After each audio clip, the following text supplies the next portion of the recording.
uma professora universitária que trabalha com pesquisa sobre o conhecimento popular e tradicional para com as plantas. Você vai conhecer mais sobre a relação de bem-estar e de felicidade que as plantas, o cultivo delas e o simples fato de caminhar pela natureza proporcionam. Maria, você fez uma pesquisa no Canadá, né? Qual é o foco dessa pesquisa? Olha, no Canadá eu não fiz uma pesquisa, eu fiz várias pesquisas.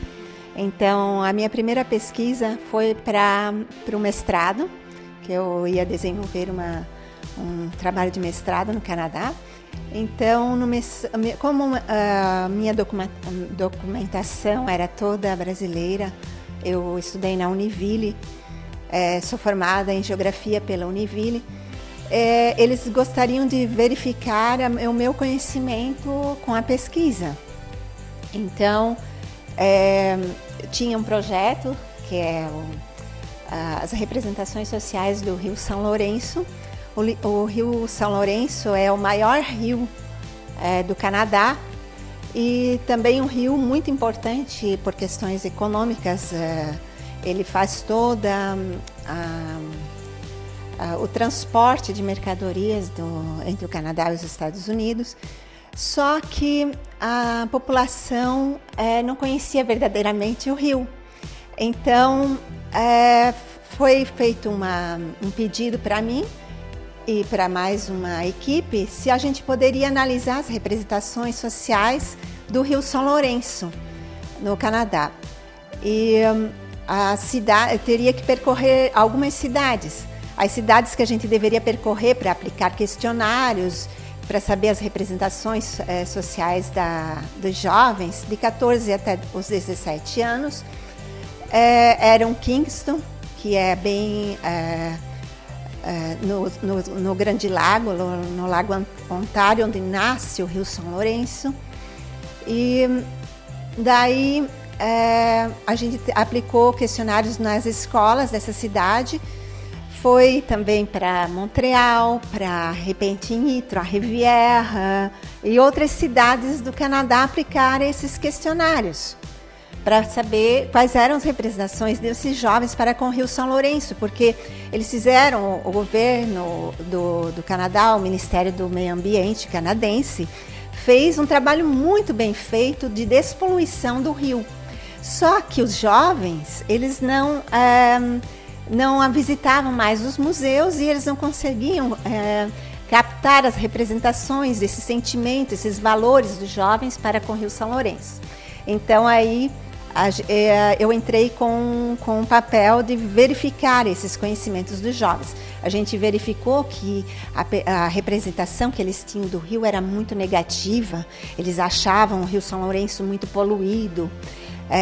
Não tinham coragem de navegar mais no rio ou de tomar banhos nas praias. Então, esse trabalho, esse projeto que a gente fez, serviu para conscientizar o Ministério do Meio Ambiente canadense para trazer esses jovens para um congresso que se chamava Parlement de l'Eau, para mostrar que o rio não estava assim tão poluído como eles achavam.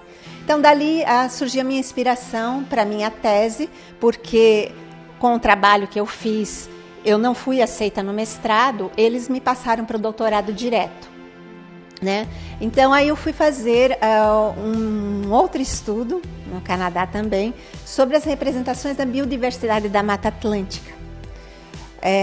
Quais são as representações que os jovens daqui de Joinville, porque meu campo foi aqui em Joinville, possuem sobre a Mata Atlântica, tá? E nesse trabalho eu tive a ajuda da professora Lúcia Sevignani, que ela é especialista em Mata Atlântica, e de um diretor canadense. Então, eu nunca mais parei de fazer pesquisas no Canadá. Eu me tornei professora no Canadá, assistente de pesquisa. Trabalhei 10 anos na Universidade de Montreal, mas meu sonho era voltar para o Brasil. Então, fui trabalhar depois no sertão nordestino.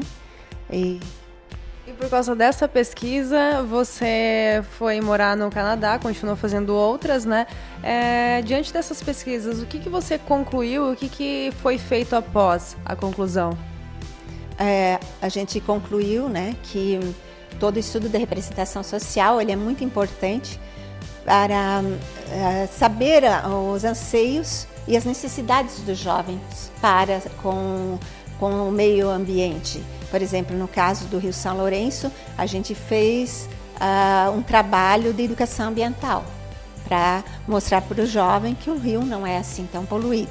Já em Joinville, eu socializei a minha pesquisa. Eu publiquei 4 ou 5 artigos, né, nas principais revistas de educação, de ciência e educação. E na escola onde eu apliquei os questionários, eu fui apresentar os meus resultados. Inclusive, a escola oportunizou o contato dessas crianças com a Mata Atlântica, porque eles não sabiam nem o nome, não sabiam nem nomeá-la. E estimulou muito os jovens através dessas pesquisas. E você também realizou um trabalho no México, qual foi? No México, como eu trabalhei aqui em Joinville sobre o conhecimento das espécies da fauna e da flora, e a gente viu que eles sabiam nomear poucas espécies de plantas. As crianças não sabem nomear as plantas, né? Muito pouco. Mesmo as plantas de potencial alimentar, eles não sabem nomear. Então, eu quis fazer uma comparação no México. E lá foi muito interessante porque eu trabalhei numa comunidade de autóctones, que são populações tradicionais. Então, para ver se eles conheciam mais plantas. Em Joinville, citaram 5 plantas, foi a média por criança, tá? No México, citaram 10 plantas. E muitas com potencial medicinal, e que no Brasil ninguém citou planta com potencial medicinal, simplesmente com potencial ornamental. Então, isso é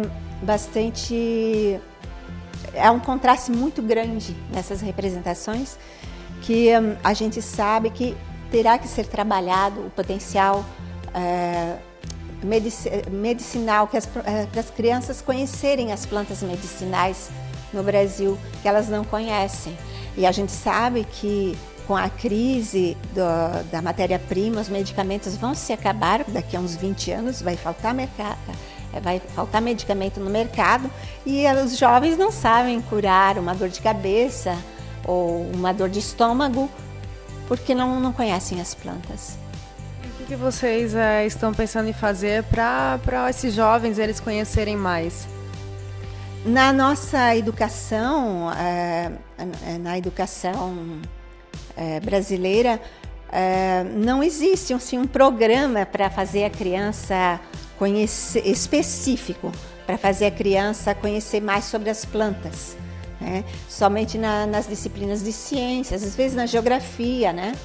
Mas não existe um programa específico, uma disciplina específica para se conhecer as plantas. Quem tem que fazer esse papel é a família, são os pais. Por exemplo, eu conversei com uma mãe que ela disse assim, que ela tem um pequeno jardim, e ela disse para o filho: vai lá buscar um pouquinho de cebolinha verde para mim, uma hortelã para eu fazer um chá. Nessas práticas cotidianas, a criança vai lá no jardim, tira a hortelã para fazer o chazinho, e é ali que ela vai aprender. Então, a maioria das crianças, dos estudantes que foram entrevistados, que responderam ao questionário sobre o conhecimento das plantas, eles diziam: mas tia, ou mas professora, a gente não aprende sobre as plantas na escola. Quem ensina a gente é a minha avó, é a minha mãe, né? Então, o papel, eu acho que o papel principal é da família. Você fez várias pesquisas, né? E também cita que qualquer pessoa pode fazer uma pesquisa. Por quê? Porque pesquisar, viver é uma pesquisa, né?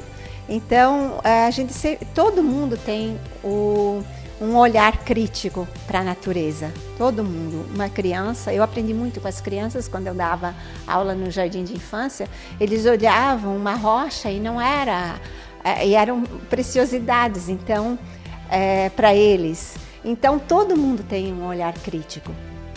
Eu queria que você deixasse uma dica final, então.